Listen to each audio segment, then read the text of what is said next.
So I gave my exams, I cleared them. Then I quit my work at call center also, and it was no point of being there because once I cleared my exam and got my license, it was time to go back on shift. But then her birthday was coming up, and I wanted to make it special for her.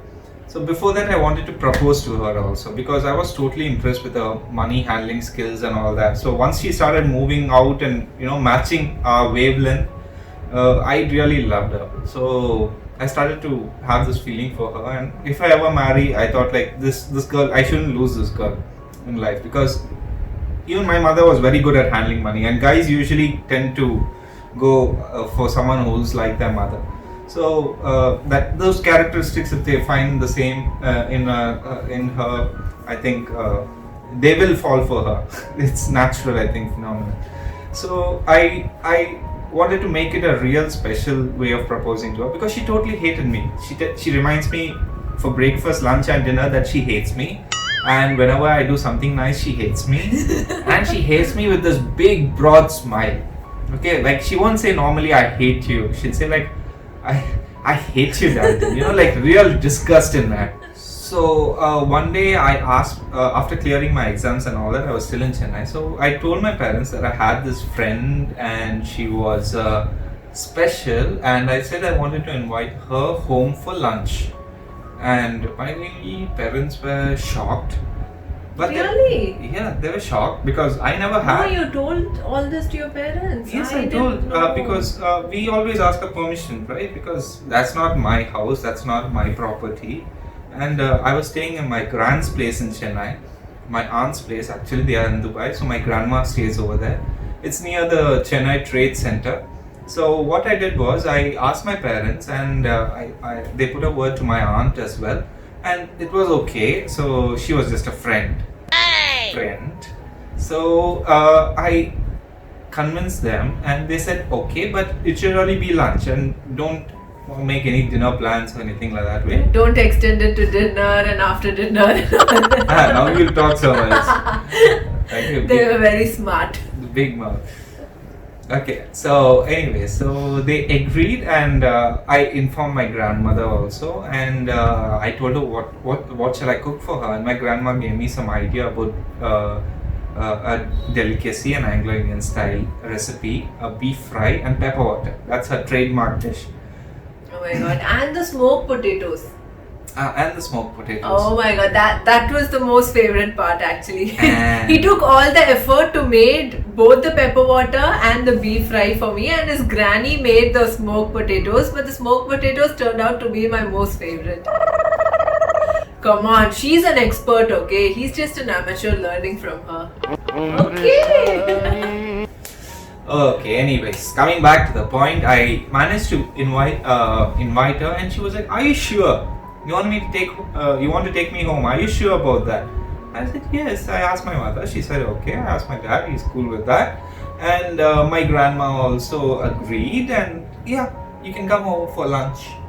And she, after college, I think she had half day college that day. Yeah, so I think I had half day, right? Yeah, I managed to cook everything and keep it ready for her. Rice, hot pepper water, beef fry, and called her home. And after we had the lunch together, and I introduced her to my grandma. And I think I have a picture of that also. And this is how pretty my grandma looks, huh? She's half German, Irish, and she has a lot of blood mixed in her. So she's beautiful.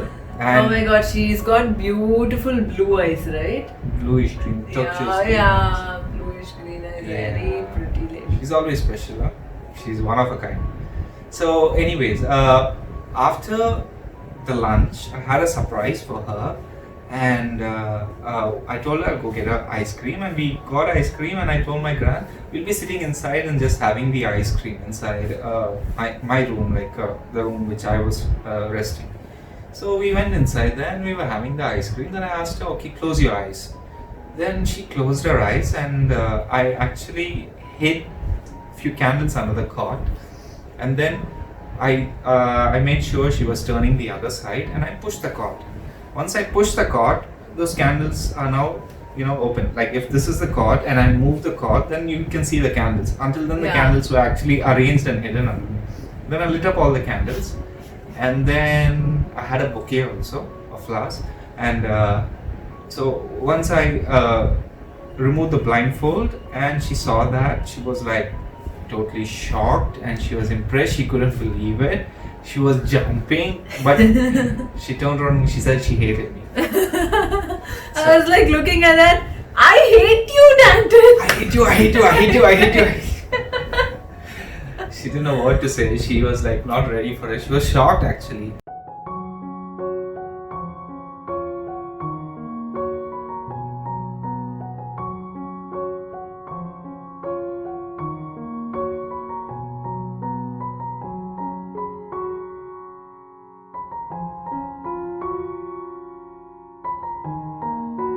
How did you come up with this candle arrangement plan and all that? Where did you copy this from?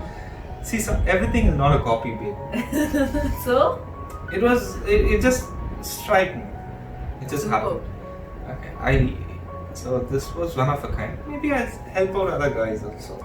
It was very sweet of him to do that, and at that age, you know, it felt like something really big, and that was the best proposal ever. Obviously, for everyone, their love proposal is the best proposal ever, no matter how big or small it is.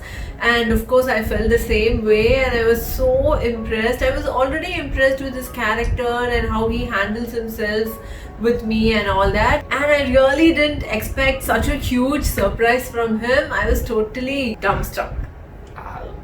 So I could see that in her eyes, and her eyes were filled, and she was happy.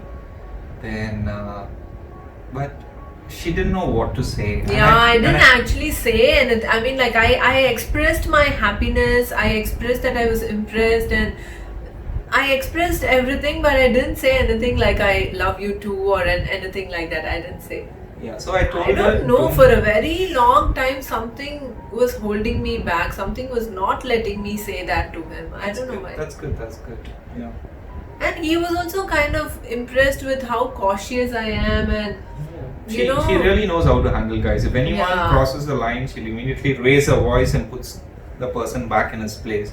So that's one of the characteristics which a seaman actually looks for. A woman who can take care of herself when he's not around. And I know for sure that she can do that. And I have full trust in her.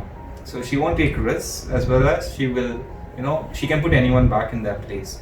So that's fantastic about her. So I told her, especially, you don't have to tell me anything. I'm just expressing my love for you, and he was same making me Arya. very comfortable because I was lost for words. I didn't know what to say. Even now my eyes are filling up actually. She didn't have to. I was actually sitting like this and thinking, oh my god, what to do now? What am I doing? I have brought him to this extent. So I was actually feeling a little guilty. I was feeling a little sad and all that, but he immediately made me comfortable, saying you don't have to tell me anything, I'm not expecting any reply from you. That's when people make mistakes. When you shouldn't make decisions when you're too happy or too sad. Those would be the worst decisions. So I knew that she was in a fix, and I didn't want her to tell me at that time. I want her to actually not do it for something, but actually do it for someone.